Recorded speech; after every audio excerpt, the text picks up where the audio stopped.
Another thing about the housing situation is really you have the advantage of time.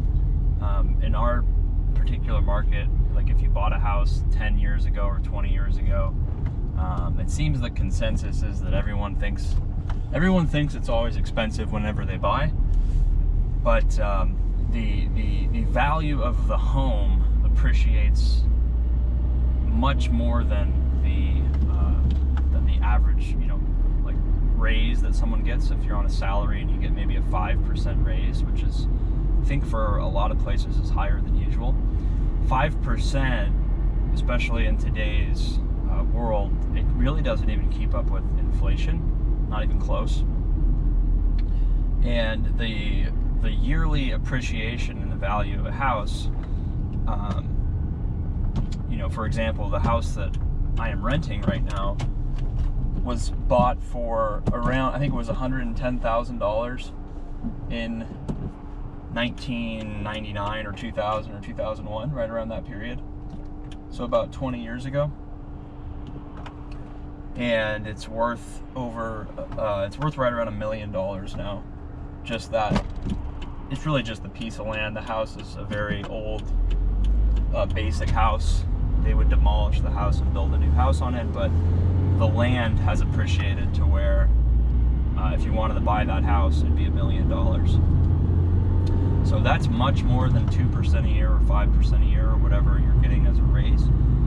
So I think the average worker kind of gets dejected when they see, man, I'm going to work, I have a normal job, I went to school, I did pretty much what, my parents or society wanted me to do. And now the result is I'm nowhere near being able to basically participate like my parents maybe did.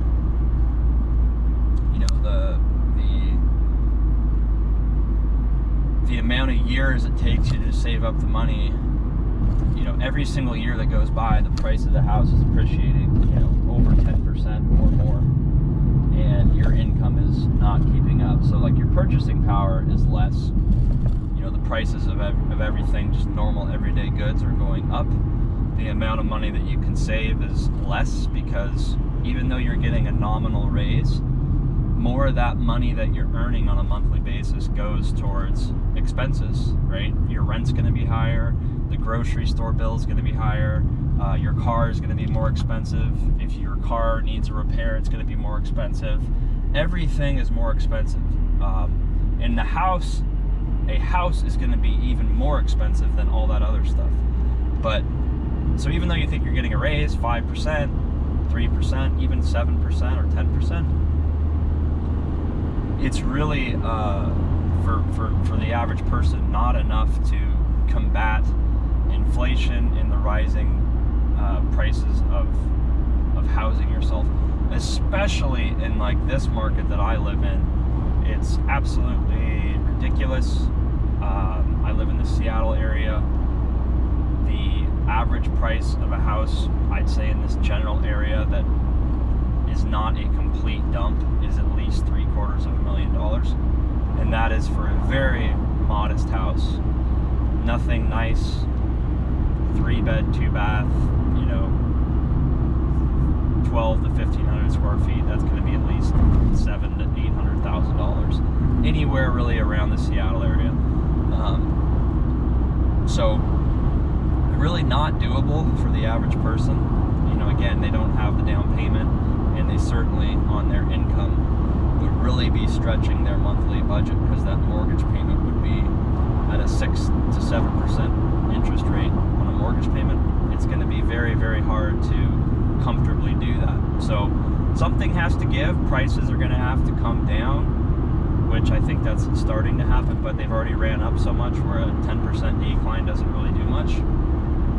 And the interest rate, I don't know. It's going to have to stabilize in some manner, but unless you're making enough money to feel comfortable, getting into a situation where you're paying $4,000 or $5,000 a month in a mortgage payment, I just don't think most people are going to do that. So we've seen a lot of people, or I've seen a lot of people leave this area for good reasons. You know, it makes sense to stay in a big city like San Francisco or Seattle or you know, one of these big expensive metropolitan areas. It does make sense if you're able to you know, say, hey, I make way more money here than I could in, you know, Idaho, or than I could in, you know, in Florida, right?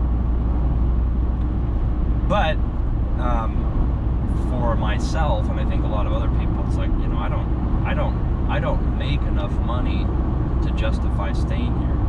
Do I make probably more money here with just a normal job than I could somewhere else with a normal job? I think probably, but really not much more. So it's like, why would I want to stay here and pay probably 3x what the house price is to go live in you could go live in a different market, and you could get the same type of house probably in Florida, or certainly in Georgia, South Carolina, Texas, Oklahoma,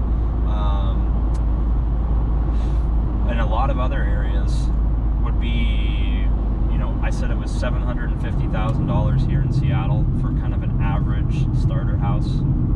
That's not a complete dump, and that's very probably average. In these other markets, I think $250,000 to $300,000 would probably get you a very comparable house, if not nicer, than these houses in Seattle. So if you just compare that, I think you can make about half as much money in a different area and be in a very similar situation as far as being able to afford your monthly payment.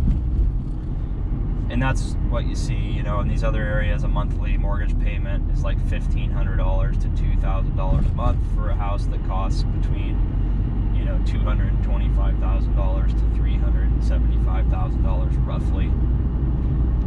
It can fluctuate a little bit, but that's kind of what I'm seeing.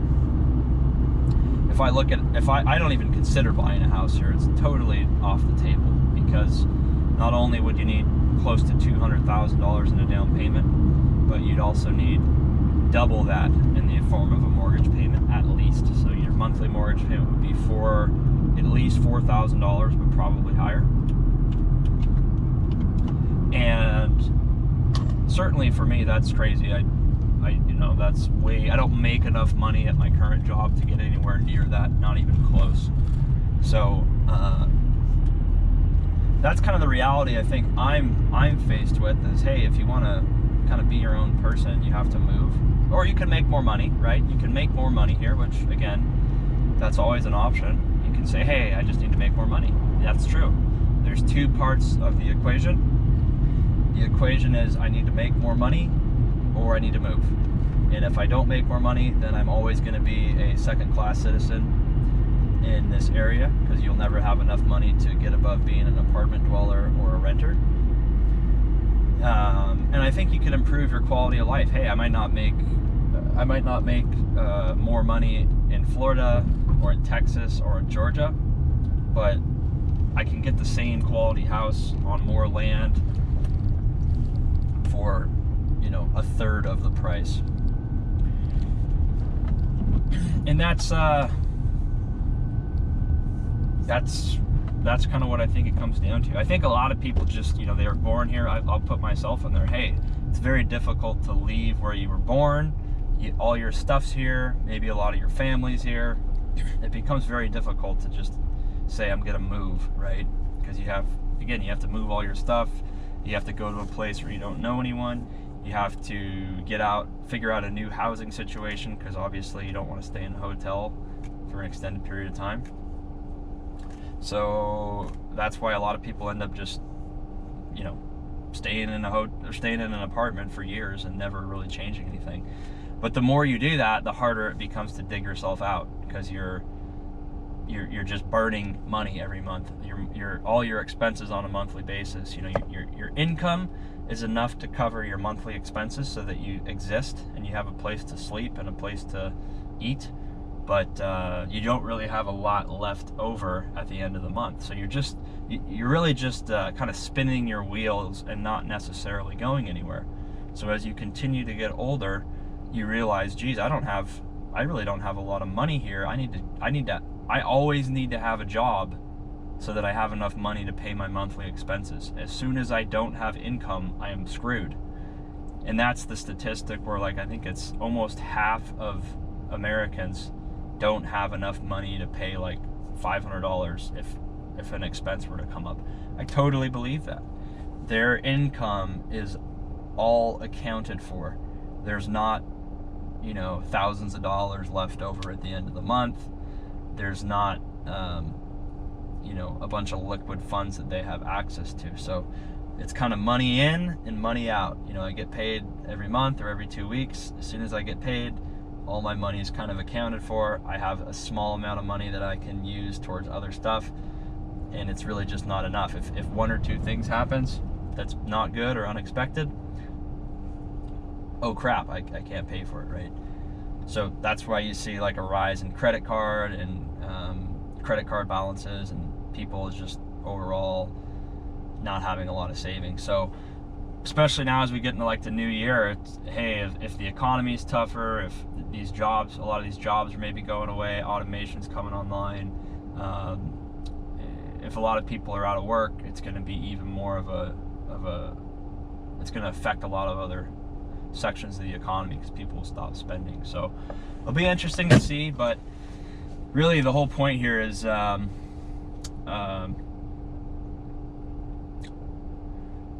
only way to really get ahead is you have to kind of do your own thing, or try to figure out something where you can generate your own income on your own time. If you work for someone else or you're just working hourly, the system is so set up against you, and you'll have to live a very frugal or minimalistic lifestyle, not to really, you know, like set you up for retirement, but just so that you can exist. And that's very tough. It's like being in the hamster wheel, right? You're always running. You can't stop running. So that's what that's the realization I'm coming to. I'm sure a lot of you guys have realized that too. Everything's so expensive. It's hard to make more money. It's easier said than done, maybe. Yeah, but that's really what you have to do, because as long as you're working for someone else and you don't have the ability to maybe make a lot more income, it becomes very difficult to get ahead, and you're kind of stuck with the other, you know, 95% of people that are living very close to the edge. So let me know what you guys think. Have a good day, and leave a comment or let me know what you think down below. Thanks.